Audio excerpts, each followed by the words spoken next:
staggering as it may be to most people, not least to American people, America, United States, the superpower, has never been free.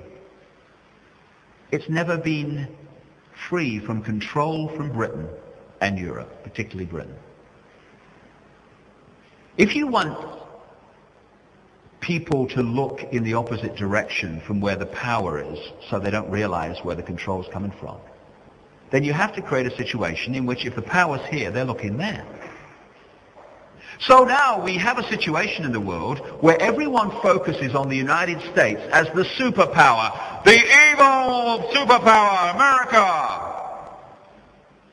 But America's being string pulled from Britain, where the image is, oh, Britain, you know, what a faded empire. It's a great empire once, you know, Britain, yes. And now they just faded away, and they're just a minor power, you know. That's what they want us to believe. And I'm not talking about Tony Blair's government here. Oh, bloody hell, no. I'm talking about the center of this Illuminati web that operates well beyond the level of governments. In 1776, or just after, the company that was created, headed by the British Crown, to run the American colonies, called the Virginia Company, it changed its name in 1776, or just after, from the Virginia Company to the United States. And the organizations and institutions that control the United States, the federal government level,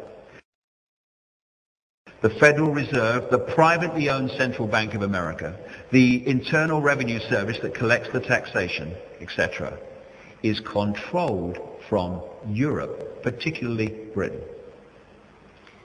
And yet, because of the image of America, no one will believe it, except it is documentably provable that that is the case.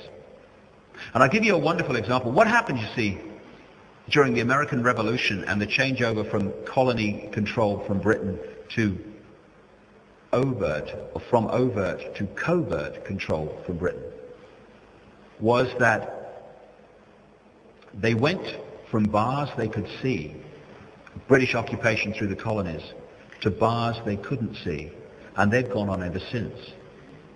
And they continue to be controlled while thinking they're the freest country in the world. In fact, I have to say, I've been in 23 countries in the last 3 years, and in my experience, Canada particularly, but also the United States, are two of the most authoritarian countries on planet Earth. I've never seen so many laws that say you won't and you will. It's unbelievable. And I'll give you a wonderful example of this changeover from prisons with bars to prisons without bars. Like I say, I've spent quite a lot of time in the last couple of years in South Africa. Before Mandela became president in South Africa, we had a prison with bars you could see, apartheid. And because you could see it and focus on it, great movements emerged around the world. The banners were being put up, and the pressure was being applied to give black people freedom in South Africa. It's human rights, it's terrible, we're going to protest, give me a banner, oh, it's terrible. And it was. Then they moved to have a black face as president of South Africa. The banners went down, the pressure went away, and people said, oh, South Africa's free, the world's getting freer, South Africa's sorted, right, what should I put on my banner now?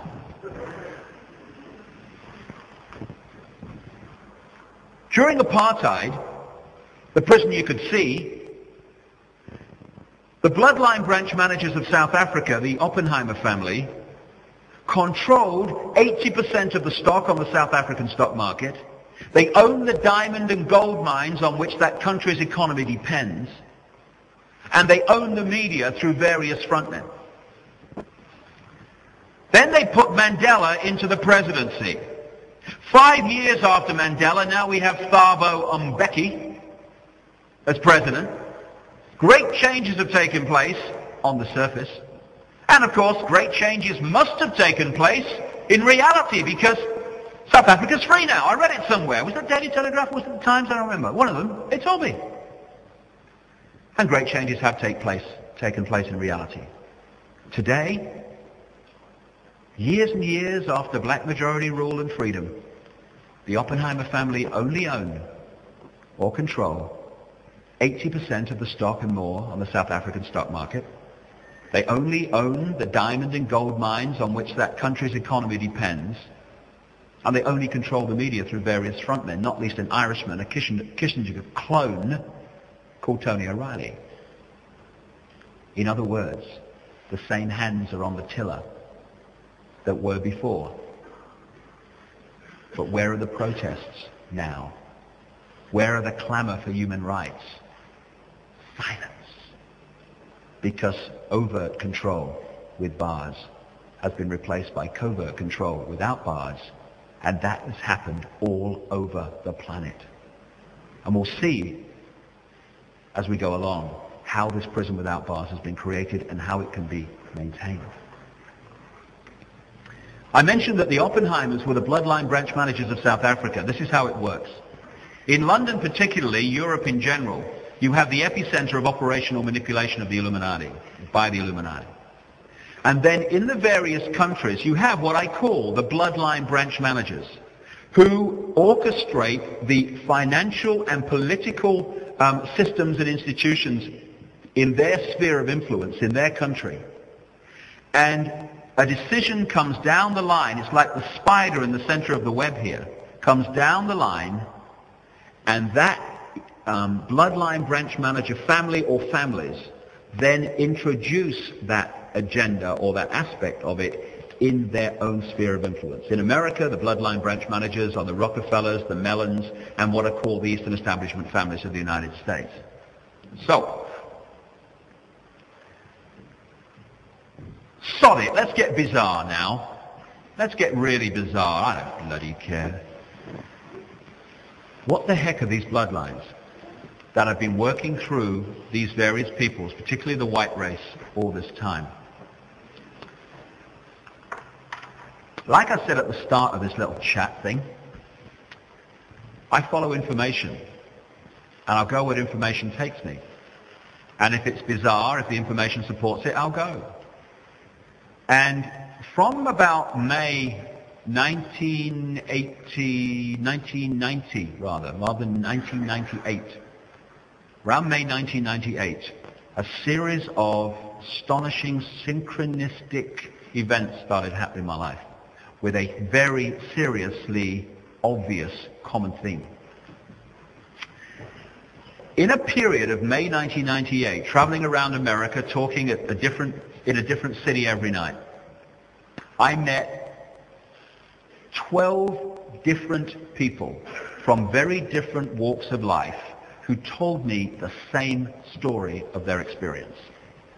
That was of seeing people overwhelmingly in positions of power, but not always, but overwhelmingly so, changing from human form to a humanoid reptilian form in front of their eyes, and then going back to a human form.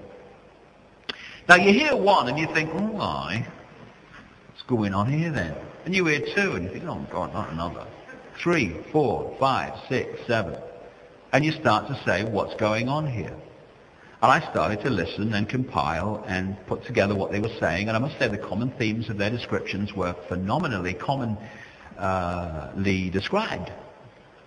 I then come back to Britain, and I go to meet somebody, had arranged to meet, who was the wife of the warden of a notorious area for satanic activity on the outskirts of London called Burnham Beeches, which is owned, just a coincidence, nothing to worry about, by the City of London, the financial district of London, the epicenter of the Illuminati.